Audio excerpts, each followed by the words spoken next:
Okay, start करते हैं. नमस्कार सगळ्यांना. आवाज येतोय माझा क्लिअर?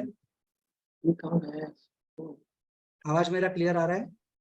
हाँ अमोल जी, आपका आवाज स्पष्ट आ रहा है. ओके ओके, चलो स्टार्ट करते हैं. मैं तो सबको नमस्कार. आज स्पेशली हमारा एक प्राणी हीलिंग का सेशन होने जा रहा था और वो सेशन में मुझे एक फैंटास्टिक गेस्ट के साथ मुलाकात हो गई जो विवेकानंद केंद्र से के साथ लास्ट 20 साल से जुड़े हुए हैं. और विवेकानंद केंद्र ऑल ओवर इंडिया अलग अलग तरीके से काम कर रहा है.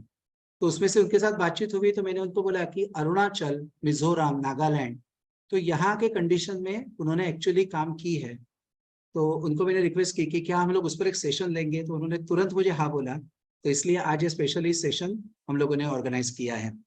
तो मैं सुमित जी का एक परिचय आपको करके देता हूँ. तो इनका नाम है सुमित विनोद कुमार शिवरहे. ये ग्वालियर से रहने वाले हैं. विवेकानंद केंद्र के साथ 2003 से ये जुड़े हुए हैं. पहले वो आए तो संस्कार वर्ग प्रशिक्षक ऐसे उन्होंने काम किया. 5 साल तक ग्वालियर में संस्कार वर्ग और उसका विस्तार इसके लिए उन्होंने काम किया है. 2007 से पूर्णकालीन कार्यकर्ता ऐसे काम किया जिन्हें हम लोग जीवन व्रती के नाम से जानते हैं. तो ये ध्यान में रखना है कि जीवन व्रती इसका ही मतलब ऐसे होता है कि जिन्होंने अपना पूरा समय या अपना पूरा काम स्पेशली प्राणी ये स्प्रेड करने के लिए, अच्छे काम विवेकानंद केंद्र का जो है वो स्प्रेड करने के लिए अपना पूरा जीवन दान स्वरूप में दिया हुआ है. तो एक काफी बड़ी जिम्मेदारी है. जैसे हमारे पास सन्यासीज रहते हैं, तो जो सन्यासी पूरे समय अध्यात्म का प्रचार प्रसार करते हैं, उसी तरह से सुमित जी ये विवेकानंद केंद्र के जीवन व्रती है.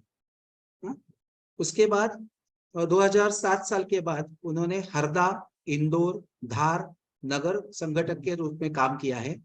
2013 से विवेकानंद केंद्र जीवन व्रती कार्यकर्ता के रूप में उन्होंने दीक्षा ली थी. नागपुर और विदर्भ ये 2 प्रांत उन्होंने स्टार्टिंग में काम करने के लिए स्टार्ट किया. उसके बाद संभाजी नगर और 2019 से नासिक विभाग संगठक और वर्तमान में महाराष्ट्र और गोवा इसके सह प्रांत संगठक स्वरूप में वो कार्यरत है. तो हम लोग उसको जोरदार तालियों से हम उसका स्वागत करते हैं उनका. Okay Sumit ji, thank you. आज आप यहाँ प्रेजेंट हो गए और सब लोगों को आप गाइड कर रहे हो, तो थैंक यू. अभी माइक आपके पास है, मेरा माइक मैं बंद कर रहा हूँ तो आवाज ज्यादा क्लियर आ जाएगा. सभी को नमस्ते. अपने आज के इस विषय की शुरुआत करने के पहले केंद्र की जो पद्धति है, केंद्र में कोई भी कार्यक्रम बैठक की शुरुआत हम 3 ओंकार और प्रार्थना के साथ करते हैं. तो आप आपका माइक जो है वहां म्यूट रखिए. मेरे साथ में 3 ओंकार और प्रार्थना आप बोलिए. सभी की आंखें बंद, लंबी गहरी श्वास लेते हुए 3 बार ओंकार का उच्चारण करेंगे.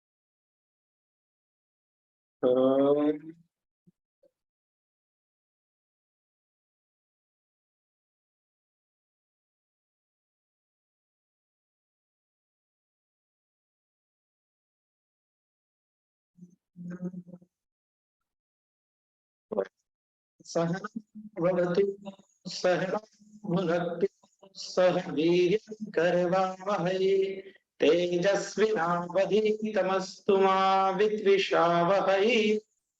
ओम शांति शांति शांति. सभी को पुनः एक बार फिर से नमस्कार. सबसे पहले मैं आप सभी से क्षमा मांगना चाहूंगा. थोड़ी सी टेक्निकल अड़चन के कारण अपना यहाँ सेशन 20 मिनट हम लेट शुरू कर रहे हैं.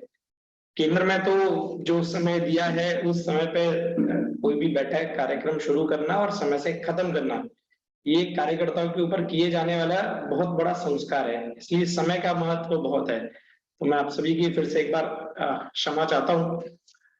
अपने आज के सेशन को शुरू करने के पहले अमोल दादा ने बताया कि ये सेशन हम हिंदी में करेंगे, क्योंकि कई लोग बाहर से भी इसमें ज्वाइन हुए हैं और अन्य प्रदेशों के भी लोग इसमें है।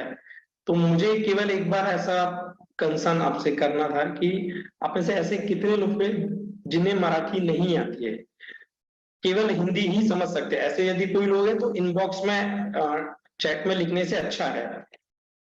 मैं ये इसलिए पूछना चाहता हूँ क्योंकि मैं खुद एक हिंदी भाषी हूँ, ग्वालियर से हूँ, मध्य प्रदेश से हूँ, तो शुद्ध हिंदी बोलने वाला हूँ मैं। लेकिन पिछले 10 वर्षों से महाराष्ट्र में होने के कारण अभी सारा व्यवहार, बोलना, लिखना, पढ़ना सब मराठी में होता है। तो मेरे साथ अड़चन ऐसी होती है कि मेरा सारा जो थॉट प्रोसेस है वो होता है हिंदी में, लेकिन मुझे बोलना होता है मराठी में। तो मुझे मराठी की बहुत आदत हो गई है। अभी कोई मुझे बोलता है कि आप हिंदी में बोलिए, तो हिंदी में बोलने से भी बहुत सारे शब्द मराठी के आते हैं। तो ऐसा जैसे मराठी में बोलते हैं गोंधळ, तो गोंधळ मेरे साथ में काफी होता है। इसलिए मैं पूछना चाह रहा हूँ कि यदि सबको मराठी समझती है, सब मराठी में कंफर्टेबल है, तो मैं मराठी में ही बोलने का प्रयत्न करूंगा। अमोल दादा चलेगा मराठी में? Okay, thank you. ओके. तो आपण मराठीमध्ये या विषयाची सुरुवात करू.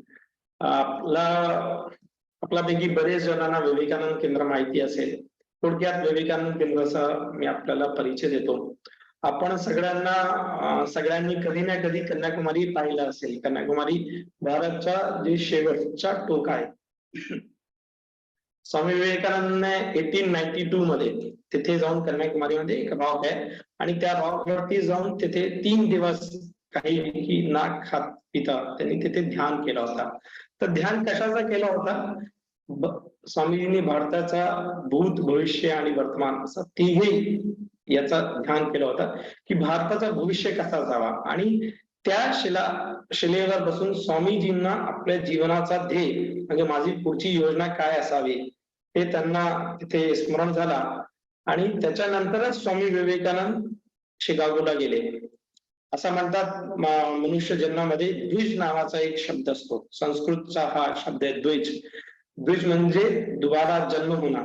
स्वामीजी का जो स्वामीजींचा जे शारीरिक जन्म झाला तो कलकत्ता येथे झाला.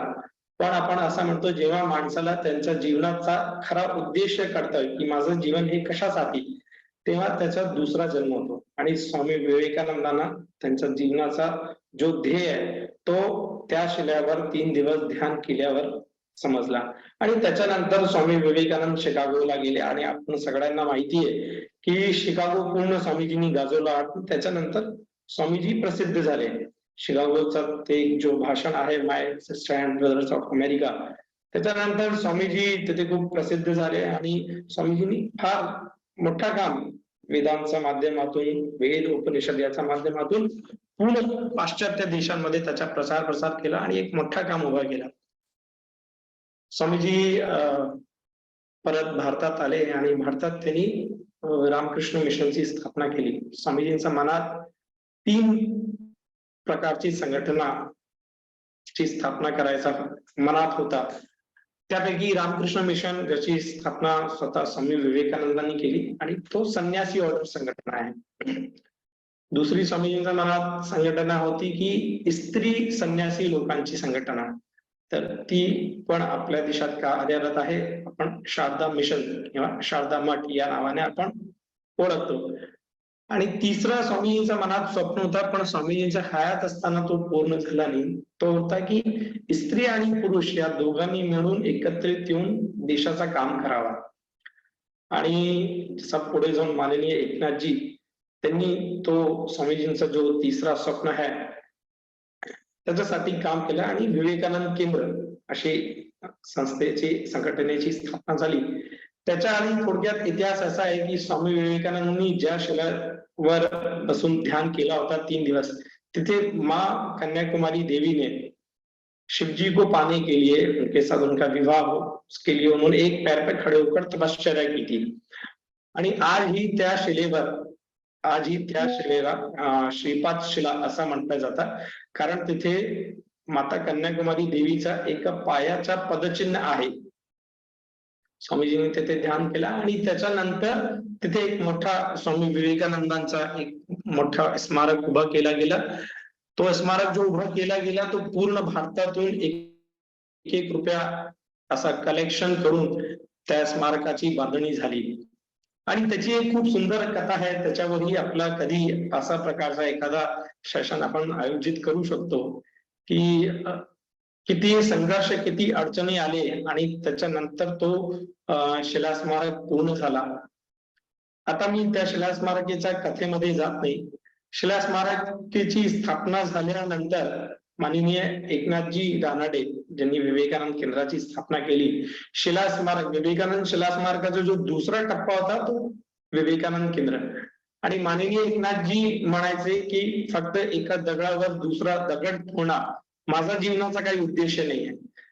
म्हणजे एक शिलेवर एक स्वामी विवेकानंदांची दगडाची मूर्ती लावणं इथपर्यंत फक्त माझा जीवनाचा उद्देश नाहीये, तर समाजामध्ये स्वामी विवेकानंदांचे विचार जगणारे, स्वामी विवेकानंदांचे विचार पोहोचवणे असे युवकांची फौज तयार व्हावी, हा माझा जीवनाचा उद्देश आहे। म्हणून त्याचा दुसरा टप्पा म्हणून माननीय एकनाथजींनी आपल्या विवेकानंद केंद्राची स्थापना केली आणि त्याच्यानंतर स्थापना केल्यानंतर एकनाथजींनी असं आवाहन केला की ज्यांना देशासाठी निस्वार्थ वृत्तीने काम करायचं आहे, जे समाजाचं काम करू इच्छितात, जे स्वामीजींचा जो विचार आहे तो लोकांपर्यंत ज्यांच्यामध्ये पोहोचायची धमक आहे, असे सगळे लोकांचा एकनाथजींनी आवाहन केला। आणि असे आवाहन केल्यानंतर अनेक एकनाथजींनी त्यावेळीची पद्धत होती की इंटरव्ह्यू घ्यायचा आणि त्याच्यातून सिलेक्शन प्रोसेस होती। मग त्यांच्या पूर्ण 1 वर्षाचा पूर्ण प्रशिक्षण कन्याकुमारी येथे व्हायचा आणि असं करून माननीय एकनाथजींनी 16 लोकांचा पहिली जो बॅच होती त्यांना दीक्षित केला आणि 16 लोक असं 1972 मध्ये विवेकानंद केंद्राची स्थापना झाली 7 जानेवारी। त्याच्यानंतर पहिले 16 लोकांना दीक्षित केला गेला। असं त्या लोकांना आपण ज्यांना दीक्षा दिली, ज्यांचं प्रशिक्षण झालं, असं आपण त्यांना जीवनव्रती असं म्हणतो।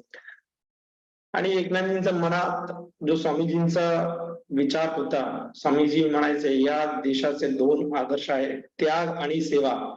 हे आपल्या देशाचे 2 आदर्श आहेत आणि त्याग आणि सेवा या 2 आदर्शांना समोर ठेवून विवेकानंद केंद्राची सगळी वाटचाल सुरू झाली। तर या देशामध्ये ज्या भागामध्ये ज्या प्रकारच्या कामाची गरज होती त्या प्रकारचं काम आपण उभं केला। सगळ्यात आधी विवेकानंद केंद्राने स्थापना झाली कन्याकुमारी, जो एकदम दक्षिण मधला टोक आहे, आणि आपण प्रथम काम सुरू केलं अरुणाचल। तर आपण नॉर्थ मध्ये अरुणाचल म्हणजे ज्याची बॉर्डर तवांग ज्याची बॉर्डर चायनाला लागते, तर एकदम असं 2 टोकामध्ये इतका। आणि त्या काळामध्ये 72 मध्ये जेव्हा अरुणाचल, आसाम, मेघालय हा पूर्णपणे भारताचा एकदम वेगळा हिस्सा होता, तिथले लोक जर आपण भारतात गेले तर तिथले लोक म्हणायचे अच्छा तुम्ही भारतातून आलात का, तर इतका त्यांच्यामध्ये अलगावची भावना होती, कारण तिथे धर्मांतरण मतांतरणाचा खूप मोठा काम ख्रिश्चनिटीच्या माध्यमातून झाला होता। म्हणून त्या लोकांमध्ये एक अलगावची भावना, भारत आपला देश नाहीये। आधी आपण नागालँड मध्ये गेलात तर तिथले लोक असं म्हणतात की तुम्ही भारतातून आलात का, तुमची राष्ट्रभाषा हिंदी आलात का। आधी ते नागालँड हा देश, नागालँड हा नागा लोकांचा लँड आहे, म्हणून नागालँड हा भारतापासून वेगळा आहे, आजही त्यांच्यामध्ये अशी भावना आहे। तर एकनाथजींनी हा जो समस्या आहे तेव्हा त्या काळी एकनाथजींनी ओळखला होता, म्हणून 16 जीवनव्रती लोकांपैकी सगळ्यात जास्त जीवनव्रतीने अरुणाचल पाठवला। तर गमतीने अरुणाचल मध्ये आता जायचं आहे आणि गमतीने जीवनव्रती जेव्हा पोस्टिंग होते तेव्हा विचारायचं एकनाथजींना की आमच्या पोस्टिंग कुठे झालाय, आम्हाला कुठे जाऊन काम करायचं आहे। तर एकनाथजी असं म्हणायचे, तुम्हा सगळ्या लोकांना आम्ही हेलिकॉप्टर मध्ये बसवणार आणि ते अरुणाचल मध्ये घेऊन जाणार आणि तिथून हेलिकॉप्टर तुम्हाला आम्ही असं ढकलून देणार. तर तुम्ही जिथे जिथे पडाल त्या त्या क्षेत्रामध्ये तुम्हाला काम उभं करायचं आहे. आणि अरुणाचल म्हणजे अरुणाचलचा अर्थच असा आहे अरुणाचल, अरुण का आंचल, मतलब अरुण अर्थात सूरज, सूर्य की पहली किरण भारत में जिस प्रदेश में पड़ती है वो अरुणाचल. अपने अरुणाचल में 3:45 3:30 3:45 बजे चक्क सवेरा होतो, पूर्ण सूर्योदय होतो 3:45 आणि 4 4:30 बजे वहां अंधेरा हो जाता है. जैसे अपने 7 बजे अंधेरा होता है, ऐसे वहां 4 4:30 बजे तक अंधेरा हो जाता है. इसलिए सूर्य की पहली किरण जिस प्रदेश में पड़ती है उसको अरुणाचल ऐसा. अरुणाचल जैसे जम्मू काश्मीर बद्दल आपण खूप ऐकतो, आपल्याला माहिती आहे जम्मू काश्मीर काश्मीर खूप सुंदर आहे, खूप व्हॅलीज तिथे आहे, पहाड आहे, नदियां आहे.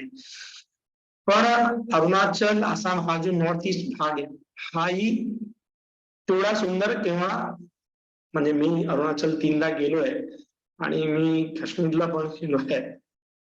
मी अरुणाचल फार फिरलो आहे केंद्राच्या कामाच्या निमित्ताने. तर अरुणाचल त्याही पेक्षा मला खूप सुंदर दिसला, कारण अरुणाचल मध्ये खूप घनदाट जंगल आहे, नद्या आहे, खूप नदी आणि पहाड असं या मिळून अरुणाचल कुंभ आहे.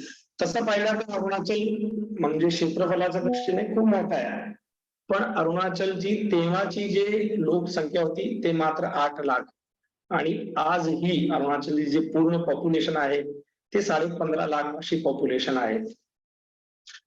आपण त्यांना ट्राईब म्हणतो, पण विवेकानंद केंद्र त्यांना ट्राईब म्हणत नाही, आपण कम्युनिटी असा शब्द वापरतो. तिथे वेगवेगळ्या कम्युनिटी आहेत, निशी, आदी या प्रकारचे वेगवेगळ्या कम्युनिटी आहे आणि फारसं जंगल असल्यामुळे लाकडाचं काम तिथे खूप व्हायचं.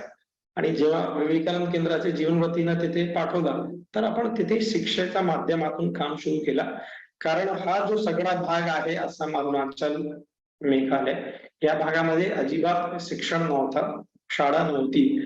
अरुणाचल मध्ये पहिली जी शाळा आहे, जी पहिली शाळा सुरू झाली ती झाली 1958, म्हणजे स्वातंत्र्य मिळाल्यानंतर ही 11 वर्षांनंतर अरुणाचल मध्ये पहिली शाळा सुरू झाली. पण ज्या भागामध्ये खऱ्या अर्थाने ज्याची गरज आहे ती गरज ओळखून एकनाथजींनी त्या भागामध्ये त्या प्रकारचं काम सुरू केलं. म्हणून नॉर्थ ईस्ट मध्ये आपला विवेकानंद केंद्राचा सगळ्यात जास्त काम नॉर्थ ईस्ट मध्ये आहे.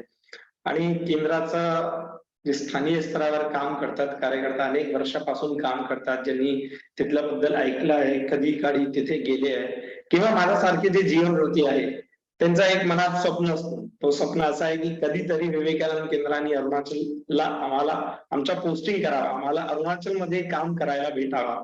जसा काही काही लोकांचा स्वप्न असतो ना की हार्वर्ड युनिव्हर्सिटीमध्ये अभ्यास करायचा, ऑक्सफोर्ड मध्ये अभ्यास करायचा, तसा आमच्या जीवनवृत्ती लोकांचा मनात असतं की अरुणाचलला जाऊन काम करायचंय, कारण तिथे खऱ्या अर्थाने सेवेची, शिक्षेची आणि कामाची गरज आजही आहे. तो पहला काम केंद्राने जी शुरू किया थे 7 स्कूल वहां पर शुरू किए और अरुणाचल जो नाम पड़ा है उसकी एक हिस्ट्री है. मैंने पीपीटी शुरू किया है, मैं आपको अरुणाचल पहले तो यूनियन टेरिटरी था, लेकिन एज अ स्टेट के रूप में उसका जो फॉर्मेशन हुआ वो 20 फरवरी 1987 को की हे राजा म्हणून तिथले एक मोठे पॉलिटिशियन होते, तिथले राज्यपाल गव्हर्नर होते आणि त्यांच्या खूप चांगल्या परिचय एकनाथजींशी होता. ते मूळचे तमिळनाडूचे आणि तमिळनाडूमध्ये अरुणाचल पर्वत नावाचा एक खूप मोठा पर्वत आहे, त्याची लोक प्रदक्षिणा करतात. आपल्यापैकी बरेच जणांनी रमण महर्षीचं नाव ऐकलं असेल. तर रमण महर्षी त्या जो अरुणाचल पर्वत आहे तो त्यांच्या साधना क्षेत्र होता आणि रमण महर्षींना हे राजा खूप मानायचे, म्हणून त्यांनी अरुणाचलचा नाव म्हणजे त्या स्टेटचं नाव अरुणाचल प्रदेश ठेवला. त्याच्या आधी त्याला नॅफा म्हणून असं संबोधित करायचं. नॅफा, नॉर्थ ईस्ट फ्रंटियर एजन्सी या नावाने सगळे नॉर्थ ईस्टला ओळखायचे. पण के राजा त्यांनी अरुणाचलचा खूप तडागड्या भागामध्ये जाऊन तिथली काय परिस्थिती आहे, त्याचे ऍक्च्युअल समस्या, ऍक्च्युअल चॅलेंजेस काय ते त्यांना खूप बारीकीने माहिती होते. म्हणून ते एकनाथजींना भेटले आणि एकनाथजींशी त्यांचा संवाद झाला की अरुणाचल मध्ये अशा प्रकारच्या कामाची गरज आहे. कारण ते पण स्वतः तामिळनाडू मधले होते. आणि मग एकनाथजींनी जीवनज्योतींची एक मोठी टोली तिथे पाठवली आणि खूप संघर्ष, खूप चॅलेंजेस, म्हणजे चूंकि तो जो भाग आहे सगळा तो पहाडी भाग आहे. म्हणजे जसं आपण इथे शहरांमध्ये जवळ जवळ राहतो, आपले घर एकेकाला लागून आपले घर असतात, पण तिथे जे आहे तिथे तर 500 से 500 मीटर, 700 मीटर में एक एक आधे घर आए। जैसे मैंने आपको बताया कि क्षेत्रफल तो बहुत बड़ा है, लेकिन वहां की जो पॉपुलेशन है वो पॉपुलेशन बहुत कम है। अभी भी आप देखेंगे तो 15.5 लाख, मतलब डोंबिवली की जनसंख्या इसके आसपास होगी। इतनी पूरे अरुणाचल की जो है वो जनसंख्या अभी है 15.5 लाख। तो उस समय में वहां पर विवेकानंद केंद्र ने सबसे पहले 1977 में 7 विद्यालयों के माध्यम से काम शुरू किया और 7 विद्यालयों में प्रत्येक विद्यालय में 30-30 विद्यार्थी ऐसे थे। तो उस समय के राजा ने उस समय इंदिरा गांधी जी से बात करके सारा विवेकानंद केंद्र को, जिस प्रकार एकनाथ जी के मन में सारी संकल्पना थी कि शिक्षा ये केवल इंफॉर्मेशन देना नहीं या केवल मार्कवंत बनाना, अंकों में श्रेष्ठ है ऐसा नहीं, तो स्वामी जी के शब्दों में बोले शिक्षा यानी चरित्र का निर्माण हो, अपनी क्षमताओं का विकास हो और अपने पैरों पे खड़ा हो सके, यानी ओवरऑल व्यक्तिमत्व का विकास हो, ऐसा जो स्वामी जी बोलते हैं शिक्षा का उद्देश्य है। तो जो 5 मुख्य बात है व्यक्तिमत्व विकास की, शारीरिक, मानसिक, बौद्धिक, आध्यात्मिक और भावनात्मक, इन सब दृष्टि से विद्यार्थियों का विकास हो, इसलिए अपने स्कूल में शिक्षा तो है ही है, लेकिन शिक्षा के साथ में संस्कार, इस पे सबसे ज्यादा भर दिया जाता है। और अरुणाचल में आप अपने स्कूल में हम विवेकानंद केंद्र की तरफ से काफी सारे कार्यकर्ता अरुणाचल प्रवास पे जाते हैं, केंद्र का काम देखने जाते हैं, तो उन लोगों को बड़ा आश्चर्य होता है वो जब वहां के बच्चों के मुख से भगवत गीता के अध्याय सुनते हैं तो बड़ा आश्चर्य होता है, कारण इतना स्पष्ट उच्चारण है और बड़ी श्रद्धा के साथ में भगवत गीता है, पैट्रियोटिक सॉन्ग है, देशभक्ति गीत है, श्लोक है, मलखम है, बैंड है, अपना बहुत फेमस बैंड है। तो सभी स्कूलों में बैंड और शारीरिक जो एक्टिविटी है, चूंकि पहाड़ी एरिया होने के कारण बहुत फिजिकल फिटनेस वहां के लोगों की बहुत अच्छी है, क्योंकि पहाड़ी एरिया है तो चलना उतरना ऐसा बहुत पड़ता है। और खाना भी इसी प्रकार का, चावल और मक्का, यही वहां का मुख्य फूड है।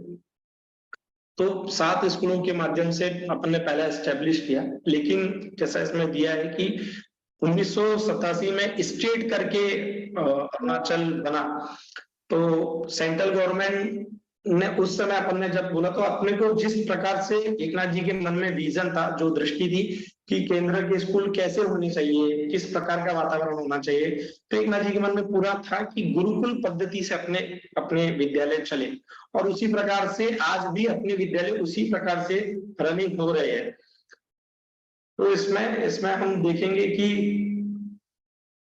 जो अपने विद्यालय चल रहे उस समय सारा फंडिंग जो है वो सेंट्रल गवर्नमेंट ने किया था और विवेकानंद केंद्र को जहां जितनी जगह चाहिए उतनी जगह अपने को उपलब्ध सेंट्रल गवर्नमेंट ने उस समय करा के दी थी। आज भी अपने जो वहां के जितने स्कूल है उनके जो कैंपस है उनकी जगह ही 30 एकड़ 35 एकड़ के कैंपस है। अपना एक रोइंग की शाला है, उस रोइंग की शाला का कैंपस तो 60 एकड़ का कैंपस है। तो उस समय जो अपने को सारी स्कूल्स मिली उन सबके कैंपस फंडिंग ये अपने को सेंट्रल गवर्नमेंट ने किया, लेकिन स्टेट बनने के बाद में सेंट्रल गवर्नमेंट ने बोला कि एजुकेशन जो विषय है ये स्टेट का विषय है, तो उसके बाद में सारा फंडिंग वगैरह ये जो होता था सेंट्रल के माध्यम से वहां सारा अपने को बंद हो गया और फिर विवेकानंद केंद्र ने ही अपने पैर पे खड़े होने का तय किया। सेमी गवर्नमेंट मतलब कुछ जो फंड था वो अपने को अरुणाचल स्टेट देता था और कुछ फंड हम विवेकानंद केंद्र डोनेशन करके खड़ा कर देते। तो अरुणाचल बंधु परिवार यहाँ विवेकानंद केंद्र का एक विषय है जो हम पूरे देश भर में चलाते हैं। अरुणाचल के लोगों को ये लगे कि भारत ये हमारा, भारत के लोगों को ये भावना है कि अरुणाचल हमारा है, क्योंकि आज भी जब अरुणाचल और नॉर्थ ईस्ट से जो विद्यार्थी जो कार्यकर्ता आते हैं तो उनको यही संबोधित किया जाता है कि अरे चाइना से आए हो क्या। तो ये जो उनके लिए होता है एक बड़ा पीड़ा देने वाला होता है। जबकि मैं आपको ऐसा बताना चाहूंगा कि वहां के लोग बहुत ज्यादा देशभक्त है, बहुत ज्यादा साहसी है। आपको जय हिंद के बिना वो संवाद की शुरुआत नहीं करते। ये वहां के कॉमन लोगों में है। विवेकानंद केंद्र ने इस प्रकार का काम 7 स्कूलों के माध्यम से शुरू किया। आज पूरे अरुणाचल में अपने 35 विद्यालय है, 700 शिक्षक है। यहाँ जो शिक्षक है इनको भी इनका इंटरव्यू होता है। जिस प्रकार से जीवन गति की सारी प्रोसेस होती है उसी प्रकार से इनका भी इंटरव्यू होता है। इनका भी प्रशिक्षण होता है कन्याकुमारी में 1 महीने का, और उसके बाद में इनको फिर अरुणाचल के अलग अलग भागों में पहुंचाया जाता है। यहाँ जो आज मैं सेशन में बता रहा हूँ ये केवल अरुणाचल की जानकारी दे रहा हूँ। ठीक है, अपने पूरे नॉर्थ ईस्ट में टोटल अपने 36,000 विद्यार्थी है, टोटल अपने 1500 शिक्षक है। कि मैं पूरे नॉर्थ ईस्ट यानी आसाम, अरुणाचल, मेघालय, अंडमान निकोबार, इन जगह पे मुख्य रूप से विवेकानंद केंद्र के विद्यालय सबसे ज्यादा है। अरुणाचल में अभी अपने 35 विद्यालय है। इसमें मैं एक बात आपको ऐसी बताना चाहूंगा कि अरुणाचल में अरुणाचलला जे पॉलिटिशियन लोक असतात तर ते लोक असं म्हणतात की तुम्ही आम्हाला निवडून द्या, आम्ही तुम्हाला इथे बीकेव्ही बांधून देऊ। बीकेव्ही म्हणजे विवेकानंद केंद्र विद्यालय। जसे आपल्याकडे या भागांमध्ये केंद्रीय विद्यालय असतात, त्या केंद्रीय विद्यालयांना खूप रेप्युटेशन असते आणि खूप लोकांना वाटतं की आपल्या मुलांनी केंद्रीय विद्यालयामध्ये अभ्यास करावा। तसं नॉर्थ ईस्ट मध्ये तुम्ही गेले, अरुणाचल मध्ये विशेष करून गेले तर बीकेव्ही अशा हा एक गुडविल आणि ज्याला आपण आजच्या आपल्या भाषेत म्हणू की ब्रँड असा विवेकानंद केंद्राने तिथे उभं केलं आहे। सगळ्या पॉलिटिशियनना वाटतं की तुम्ही मला निवडून द्या, मी तुम्हाला तिथे या भागामध्ये बीकेव्ही उपलब्ध करून देतो, बीकेव्ही सगळा तयार करून देतो विवेकानंद केंद्र विद्यालय। तर अशा प्रकारचं विवेकानंद केंद्राने तिथे काम केलं आहे, तिथे लोकांचा विश्वास संपादन केला आहे। जे सुरुवातीला मी सांगितलं की विवेकानंद केंद्र एक आध्यात्मिक प्रेरित सेवा संघटना आहे आणि विवेकानंद केंद्राचं मुख्य काम काय आहे तर मॅन मेकिंग नॅशन बिल्डिंग, चांगले मनुष्य तैयार करना, मनुष्य निर्माण करना, चारित्रिक सच्चरित्र वाले लोग तैयार करना जो समाज के लिए, देश के लिए निस्वार्थ वृत्ति से काम करेंगे, ऐसे लोगों का निर्माण करना। तो ये विवेकानंद केंद्र का मुख्य जो वाक्य है, जो ध्येय वाक्य है वह है मनुष्य निर्माण से राष्ट्र परिवर्तन। और इसी की दिशा में जो केंद्र ने पहला जो कदम डाला वो नॉर्थ ईस्ट में 1972 में अरुणाचल के माध्यम से शुरुआत की। और फिर अरुणाचल क्यों, तो अरुणाचल का जैसे मैंने आपको थोड़ा सा पहले इतिहास बताया कि राजा और अरुणाचल की स्थिति, तो 1977 में जो चाइना का युद्ध हुआ था और उसमें हमारी जो हार हुई थी, तो एक प्रकारे खूप मोठा मानसिक खच्चीकरण आणि चायना सुरुवातीपासून अरुणाचलकडे असा डोळे लावून बसलाय। आज ही चायना असं आवाहन करतो की अरुणाचल आमचा आहे, पण विवेकानंद केंद्र आणि रामकृष्ण मिशन या 2 संस्थांनी तिथे खूप मोठं काम उभं केलंय।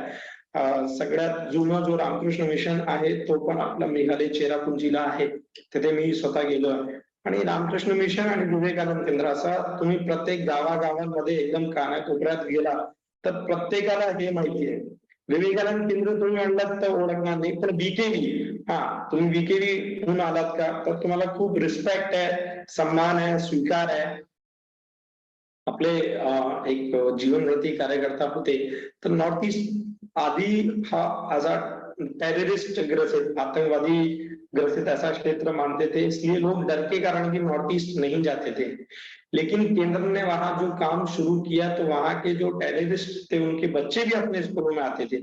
इसलिए बीकेवी की अगर गाड़ी है जिसपे विवेकानंद केंद्र विद्यालय लिखा है तो उन गाड़ियों को वहां के टेररिस्ट मुझे अभी आतंकवादी संगठन का नाम याद नहीं आ रहा है, अभी अभी फिलहाल में नहीं है, 2 साल कोविड के पहले ही उसने सरेंडर किया पूरी इसने। लेकिन उनके भी लोग अपनी स्कूलों में आके पढ़ते थे और उन्होंने केंद्र के सभी कार्यकर्ताओं को, जीवन व्रतियों को काम करते हुए देखा है कि किस प्रकार के संघर्ष में वहां अपने कार्यकर्ताओं ने काम शुरू किया है। आज भी मतलब 2010 2012 तक वहां पे नेटवर्क नहीं था। यदि आपको फोन पे बात करनी है तो आपको विद्यालय से बाहर निकल के किसी हिल पे जाना होगा जो थोड़ी ऊंची जगह है, तो आपको नेटवर्क मिलता था। और अभी तो सेंट्रल गवर्नमेंट का जो 14 के बाद जो सरकार है, उसका विशेष लक्ष्य पूरे नॉर्थ ईस्ट भाग पे है। इसलिए एक कैबिनेट मिनिस्टर महीने में एक विजिट उसकी नॉर्थ ईस्ट में रहेगी, ऐसा नियम ही है। तो अभी विशेष लक्ष्य पूरे अरुणाचल, आसाम, मेघालय में दिया जा रहा है। इस सेशन में आए हुए कई लोग विवेकानंद केंद्र के माध्यम से अरुणाचल, आसाम जाके भी आए हैं, तो उन्होंने भी वो सारा अनुभव किया है जो मैं यहाँ बता रहा हूँ कि अभी जो इंफ्रास्ट्रक्चर वाइज जो सारा अरुणाचल और आसाम को बहुत आगे ले जाया जा रहा है, बहुत आखिरी तक मतलब तवांग जो बॉर्डर है वहां तक अपन ने बहुत इंफ्रास्ट्रक्चर के रूप में बहुत ज्यादा काम ये गवर्नमेंट ने किया है। और विशेष लक्ष्य जैसे मैंने बताया कि सेंट्रल गवर्नमेंट का भी वहां पर है। तो अभी तो अरुणाचल का जो स्वरूप है वो बहुत अलग है। मतलब अपने आज के जो विषय इस सेशन का नाम था व्यथा अरुणाचल की, तो मैंने अमोल दादा को बोला कि व्यथा अरुणाचल की उस समय था 1970, 80, 85 के समय, क्योंकि तब वहां कोई रिसोर्सेज नहीं थे। लोगों में भी इतनी जागृति नहीं थी, शिक्षा नहीं था, और मतलब एक प्रकार से बहुत पिछड़े हुए, बहुत गरीब ऐसी स्थिति वहां की थी। तो व्यथा उस समय थी, लेकिन आज मैंने बोला कि इस सेशन का नाम बदल के कथा अरुणाचल की करना चाहिए। लेकिन चूंकि ये विषय आप सब लोगों को शुरुआत से पता पड़े, इसलिए इस सेशन को व्यथा अरुणाचल इस नाम से ही कंटिन्यू किया। केंद्र ने वहां पर जो अपनेपन की भावना का निर्माण किया, शिक्षा के माध्यम से शिक्षा संस्कार, और वहां के लोगों में जो एक प्रकार का ये भाव आ गया था कि हम अलग है, तो ये जो भाव अपने में मिलाने का जो आत्मीयता, जो अपनापन है कि हम भारत के ही रहवासी है, हम भारत अपना देश है, ये काम विवेकानंद केंद्र ने वहां किया है। अपने अभी जो जीवन वृत्ति है, रेखा दीदी, भानुदास जी, माननीय बालकृष्णन जी जो अपने अभी के प्रेसिडेंट है, तो उनको तो वहां पे अक्षरशः ईश्वर की तरह, भगवान की तरह वो लोग मानते हैं। तो मैं रेखा दीदी के जीवन का एक प्रसंग जो मैंने वहां के कार्यकर्ता से सुना कि उस समय 1977 में अपने जो विद्यालय स्टैब्लिश हुए, उसके बाद में 82 में अपन ने पहली लड़कियों की बच्चियों की, बहनों की अपन ने पहली शाला शुरू की। और लाइट जो बेसिक जो सुविधा होती ज्याला पायाभूत सुविधा म्हणून ते पण तिथे उपलब्ध नव्हती। आणि रात्री 2-2:30 वाजता एका आपल्या शाळेमधल्या एका मुलीची खूप तब्येत बिघडली। आणि जसं मी सांगितलं की अरुणाचल पूर्ण पहाडी एरिया, पूर्ण नदी, जंगल, तर आपले रेखा दीदी म्हणजे तिथून ताफरा गावाहून त्यांना पासून पाठीवर 10 किलोमीटर पायी चालून त्यांना घेऊन गेले रात्री त्या काळात। तर असं तिथले लोकांनी केंद्राचे कार्यकर्त्यांना काम करताना पाहिलं आहे, म्हणून खूप सन्मान आणि जे स्वीकार आहे ते तिथे केंद्राचा लोकांचा बद्दल आहे।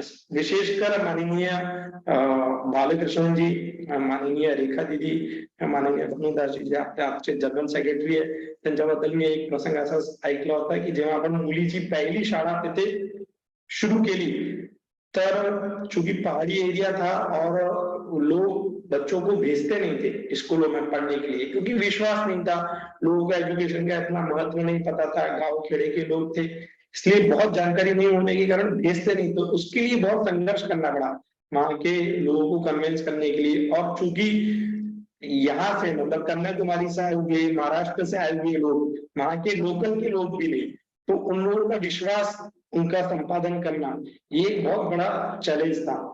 तो मैंने तो ऐसा भानुदास जी के विषय में मुझे ऐसा एक वहां के कार्यकर्ता ने बताया जो अरुणाचल में अभी अपने एक शाला में शिक्षक है, कि भानुदास जी अपने पीठ पर बच्चियों को बिठा के ऐसा लेके बच्चों को बिठा के लेके जाते थे। तो ऐसा 200 मीटर एक बच्चे को लेके जाएंगे, एक स्टूडेंट को, उसको वहां उतारेंगे, फिर पीछे आएंगे, फिर अपने पीठ पर दूसरे बच्चे को बिठाएंगे, और ऐसे स्कूल में लेके जाएंगे। तो ऐसे 15-15 और 20-20 बच्चों से अपन ने वहां पर स्कूल शुरू की और उस समय केंद्र के जीवन रतियों को इस प्रकार का संघर्ष करना पड़ा।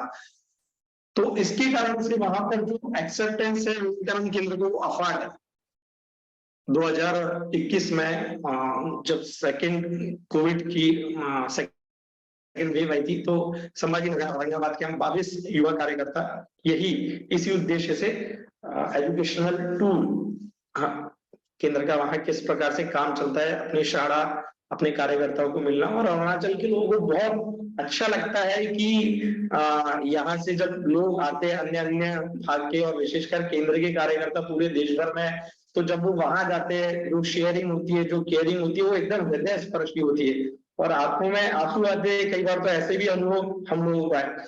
तो एक प्रसंग ऐसा था जब सेकेंड वेव खत्म हुई अपनी, तो उस समय थोड़ा सा समय था और हमने पूरा प्लान किया था आसाम, अरुणाचल और मेघालय।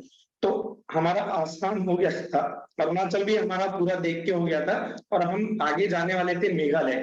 तो वहां पर आपको पास बनवाना पड़ता है, पूरा आपको नॉर्थ ईस्ट देखना है तो वहां एक प्रकार का पास तैयार होता है।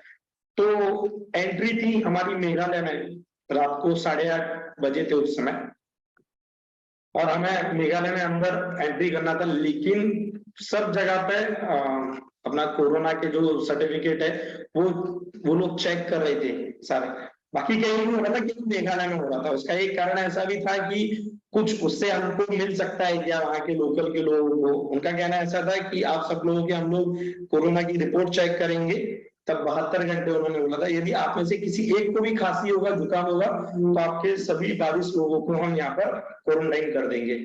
तो ये सारा सुन के बड़ा हम लोग भयभीत डर गए कि अरे आगे का हमारा 3 दिन का पूरा शेड्यूल है और सारी हमारी बुकिंग वगैरह है, मेघालय जाना है, देखना है, तो अभी क्या करें। तो अरुणाचल में अपने जो अभी जो प्रांत संगठक है आदरणीय रुपेश जी महतो, राजस्थान के केंद्र के जीवन वृद्धि कार्यकर्ता है पिछले 30 सालों से अरुणाचल में। और अरुणाचल की मैंने पॉपुलेशन बताई 15.5 लाख, ये सुन के शायद आपको अतिशयोक्ति होगी, लेकिन अरुणाचल में आप कहीं भी किसी भी भाग में एकदम एडमिनिस्ट्रेशन में जो टॉप लेवल का सचिव है या गांव खेड़े में खेती करने वाला व्यक्ति है, आप वहां पर जाइए और किसी को भी पूछिए कि रुपेश भैया को जानते हैं क्या, तो सब वहां का गाव खेडीका शेतकरी पासून तर ऍडमिनिस्ट्रेशन मध्ये असलेला सचिव हा सगळे रुपेश भैयांना चांगला ओळखतात। तर कारण रुपेश भैया 30 वर्षापासून अरुणाचल मध्ये आणि खरा जेव्हा जेव्हा सेशन असा ठेवला गेला तेव्हा माझ्या मनात आलं की रुपेश दादांनी येऊन अरुणाचल बद्दल सांगितलं पाहिजे, कारण ते अरुणाचल जगतात रोज। पण समोर ते शक्य झाला नाही आणि रुपेश भैयांना आम्ही तेव्हा फोन केला की दादा असं असं झालं, आम्ही मेघालय बॉर्डर मध्ये आम्हाला यातलं पोलिसनी पकडलाय आणि थांबवलंय आणि असं असं म्हणताय। त्याच्या मागचं एक कारण असं होतं की त्यांना आमच्याकडून थोडे पैसे भेटतील का अशी त्यांची एक भावना होती। तर मला रुपेश दादांनी सांगितलं की तुम्ही किती लोक आहे, मला त्यांचे नाव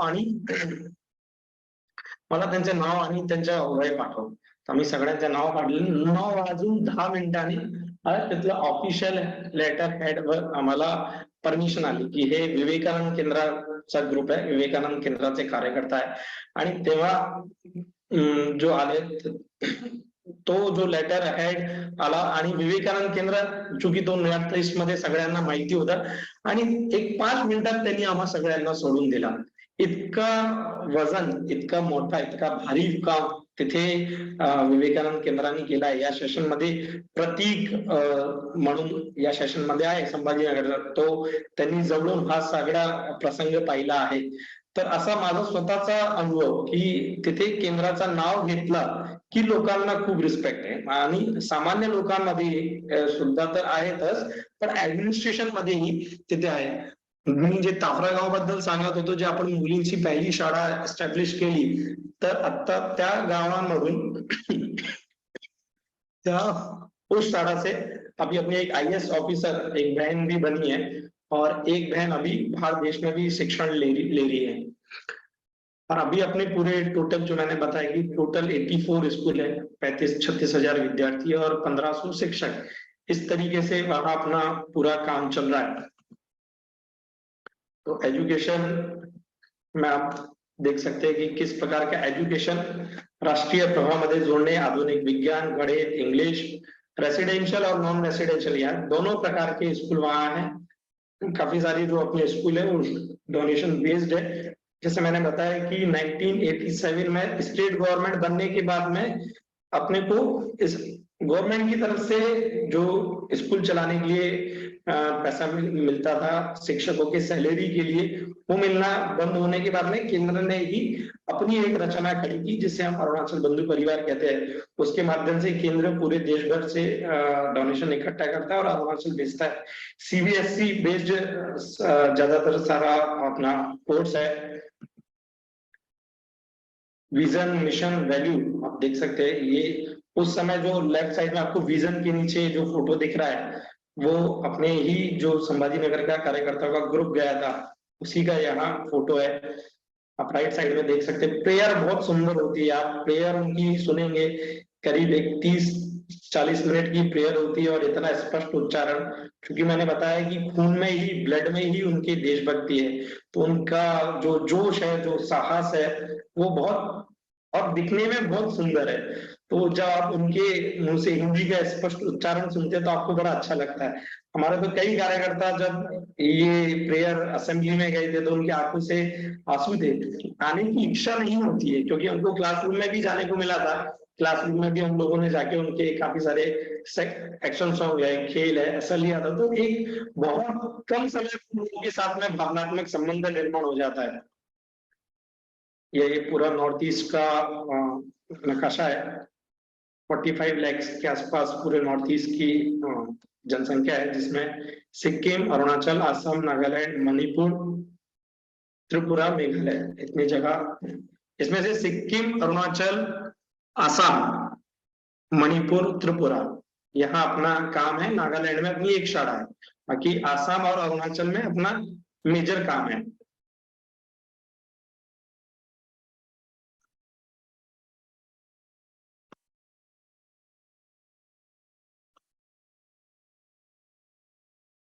वहां के लोगों का विश्वास जीतना, वहां का वातावरण, क्योंकि चूंकि बहुत ठंड प्रदेश है, आप तवांग साइड में जाएंगे तो माइनस टेम्परेचर जाता है, तो वहां का वातावरण, उस वातावरण में काम करना, उस वातावरण में खुद को डालना, संपर्क की साधनें वहां तब तो थी नहीं, लेकिन अभी भी ऐसी बहुत है, ऐसा नहीं है, लेकिन अभी डेवलपमेंट काफी हो रहा है। उस समय संपर्क के साधन नहीं थे, उस समय काम करना, भाषा एक बहुत बड़ा बैरियर था गांव खेड़े में, इसलिए हिंदी भी अभी अभी वहां की लोकल की बहुत सारी, हर हर जो अपना कम्युनिटी है उसका अपना एक भाषा है। भोजन, जो वहां कार्यकर्ताओं ने जाके काम किया तो भोजन का बड़ा बड़ा दिक्कत आता था। तो इस सारे माहौल में खुद को डालना, जैसा वहां है वैसा खुद को बनाना और काम करना, ये सबसे बड़ा चैलेंज अपने कार्यकर्ताओं के सामने था। संवाद, संपर्क, बैठक, कार्यक्रम और पूरे अरुणाचल में पाई प्रवास, उस समय ये अपन ने इस तरीके से काम खड़ा किया। आप देख सकते हैं राइट साइड में वहां जो सारा निसर्ग है, वहां के आप लेफ्ट साइड में घर देख सकते हैं, बाम्बू के सारे घर रहते हैं, बड़े सरल लोग हैं। ये अपना जो हमने अभी तक प्रयत्न किए और आज की जो अपनी स्थिति है, तो आप देख सकते हैं वहां पे अपना लेफ्ट साइड में माननीय निवेदिता दीदी जो अपने विवेकानंद केंद्र के उपाध्यक्षा है। इस प्रकार के अलग अलग कार्यक्रम बहुत भव्य दिव्य, अपने शिक्षक, सूर्य नमस्कार, खो खो, कबड्डी, मलखम, ऐसे विषय तो चलते हैं। और आप देख रहे हैं अलग अलग कॉन्फ्रेंस, बैठक, इस प्रकार से पूरा विवेकानंद केंद्र ने वहां पर काम खड़ा किया है। और ऐसा कहते हैं कि आज अरुणाचल जो भारत के पास में है, भारत के साथ में, उसका एक बहुत बड़ा कारण विवेकानंद केंद्र और रामकृष्ण मिशन ने जो वहां काम खड़ा किया है, उसके कारण आज वहां पर अरुणाचल आज भारत का हिस्सा है। नहीं तो चाइना बहुत समय से अरुणाचल के ऊपर नजरें गाड़ के बैठा है, लेकिन केंद्र ने वहां जो गांव गांव में जाके काम किया है उसके कारण। और ये एक फोटो आखिरी में मैंने डाला है कि जो वहां का जो अपना विद्यार्थी, उसकी शायद मुस्कान भी इसी कारण से है जो वहां हमने काम किया है। अगर ये काम ना होता तो शायद इस बच्चे के चेहरे पर वो मुस्कान भी ना होती। इस प्रकार से अपना पूरा काम वहां पर चलता है।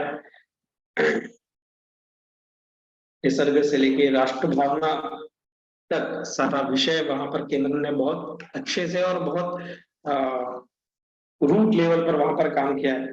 विवेकानंद केंद्र सभी को आह्वान करता है। लास्ट 5 इयर्स पहले आईआईटी पवई का स्टूडेंट्स का एक ग्रुप वहां पर गया था। पूरे देश भर से जैसे निधि, जैसे वहां आर्थिक रूप से मदद करने की आवश्यकता है, उसी प्रकार से वहां पर मैन पावर की भी बहुत आवश्यकता है। क्योंकि 1977 में अपने जो स्कूल स्टैब्लिश हुए थे, अभी उन सबका रिकंस्ट्रक्शन चालू है, तो उस प्रकार की मैन पावर भी वहां चाहिए जो सेवा ये भाव मन में रख के वहां जाए। तो ऐसे सेवाव्रती कार्यकर्ता, पूर्णकालिक कार्यकर्ताओं की बहुत आवश्यकता है। ऐसे अनेक युवाओं की आवश्यकता है जो जिनको जब अपना कॉलेज हो जाने के बाद में समय मिलता है, 1 महीने का, 2 महीने का, 6 महीने का, 1 वर्ष का, तो अरुणाचल जाए, वहां रहे और किसी एक विद्यालय में जाके एक विषय लेकर वहां उस विषय को बच्चों को सिखाए। ऐसे पूरे देश भर से अपने कार्यकर्ता वहां जाते हैं, लेकिन आज भी बहुत आवश्यकता है वहां पर। मेरा यहाँ आह्वान आप सभी को है सेशन के माध्यम से कि आप एक बार जरूर अरुणाचल में इस प्रकार की जो बेसिक सेवा है, जो मनुष्य की सेवा, जो स्वामी जी को अभिप्रेरित थी, त्याग और सेवा, वो एक बार आप सभी ने कभी ना कभी आपके जीवन में जाकर विवेकानंद केंद्र के माध्यम से वहां सेवा करे। इसी मैं प्रार्थना आप सभी को करता हूँ और अपनी वाणी को यहाँ पर विराम देता हूँ। नमस्कार।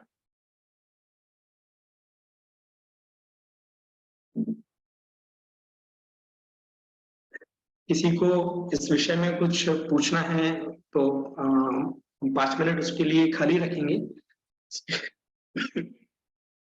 उसके पश्चात अपने सेशन के शांति मंत्र प्रार्थना के साथ समापन करेंगे। एक विषय जो मेरे बताने में रह गया कि विवेकानंद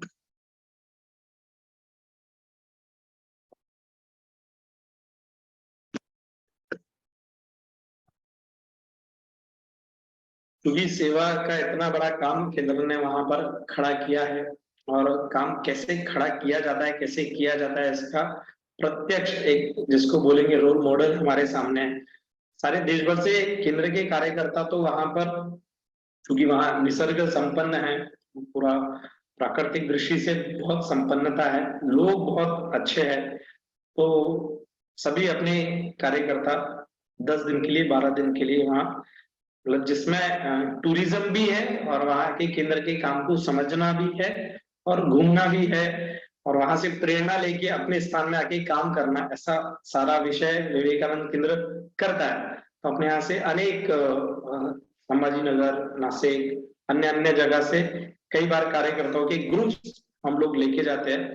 तो आप में से भी ऐसे कई लोग हैं जिन्हें यहाँ लगता है कि केंद्र का काम करना चाहिए, उसके लिए इस प्रकार के काम को समझने की आवश्यकता है और अरुणाचल देखना चाहिए। तो वहां एक अद्भुत और एक अलग प्रकार का आपका अनुभव हो सकता है विवेकानंद केंद्र के साथ में आप अरुणाचल आए। तो ऐसे अलग अलग साधारणतः दिवाली के बाद में अपना इस प्रकार का अभी अपने पिछले 7 सालों से यहाँ नियमित रूप से शुरू किया है कि दिवाली के पश्चात अरुणाचल असम यात्रा इस नाम से, तो आप लोग भी उसमें पार्टिसिपेट कर सकते हैं। लेकिन केवल घूमना ये हमारा उद्देश्य नहीं है या घुमाना, वहां केंद्र के काम को समझना, उस काम से प्रेरणा लेके काम में प्रत्यक्ष सहभागिता करना, ये उस सारे यात्रा का उद्देश्य रहता है। आप में से जो लोग भी इसमें रुचि रखते हैं, काम करने की इच्छा रखते हैं, उनका विवेकानंद केंद्र से स्वागत करता है।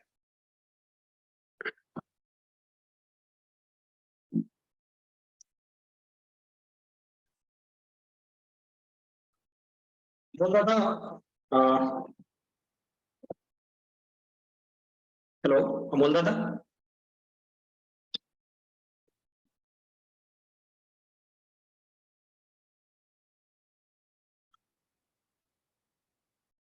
किसी को इस विषय में कुछ पूछना है या अपनी तरफ से आपका कोई अनुभव है विवेकानंद केंद्र को लेके, या आप जहाँ रहते हैं उस जगह पे विवेकानंद केंद्र का क्या काम चलता है? महाराष्ट्र में भी अनेक शाखाओं में केंद्र का काम चलता है, तो वहां पर भी आप स्थानीय शाखा से जुड़ के अपना योगदान दे सकते हैं।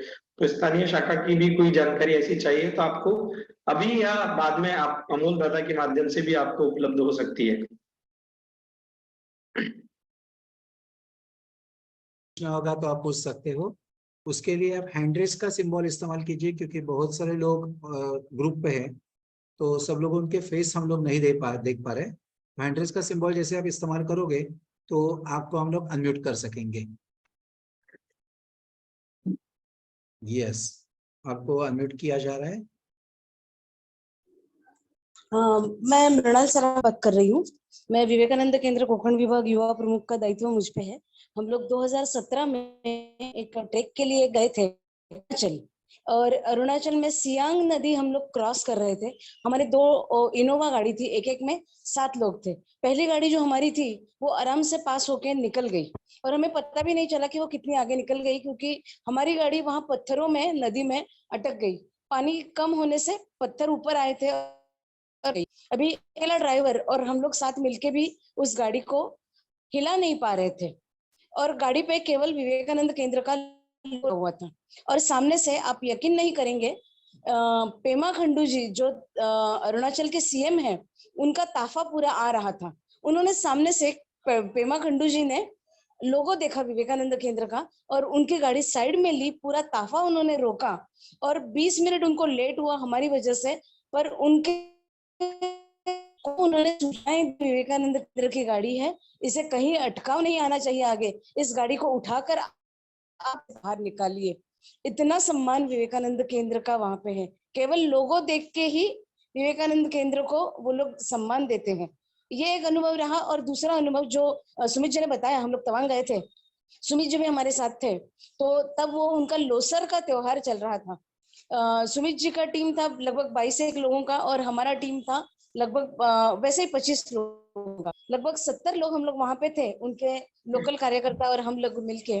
उनके कुटुंब में लोसर के त्योहार के अवसर पर उन्होंने पूरे हमारे 70 के 70 लोगों के खाने की व्यवस्था की थी, और सबके मुंह पे इतना आनंद था। केवल विवेकानंद केंद्र के हम लोगों को खाना खिला रहे हैं, मतलब कोई पुण्य का काम कर रहे हैं, इस अनुभव से वो हम लोग खाना भी परोस रहे थे, और बहुत अच्छे से सारी चीजें भी समझा रहे थे कि किस इस लोसर का क्या महत्व है, इस खाने का लोसर में क्या महत्व है, ये भी सब उन्होंने बताया। ये केवल विवेकानंद केंद्र का ही था परिवार, इसलिए ये सब हुआ हम लोगों को अच्छे से। धन्यवाद। Great, thank you, thank you. Okay Sumit ji, तो हम लोग शांति मंत्र लेंगे। सुमित दादा जी, शांति मंत्र के साथ में अपने आज के सत्र का समापन करेंगे।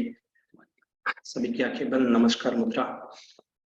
सर्वे भवन्तु सुखिनः, सर्वे सन्तु निरामयाः, सर्वे भद्राणि पश्यन्तु, मा कश्चित् दुःखभाग् भवेत्।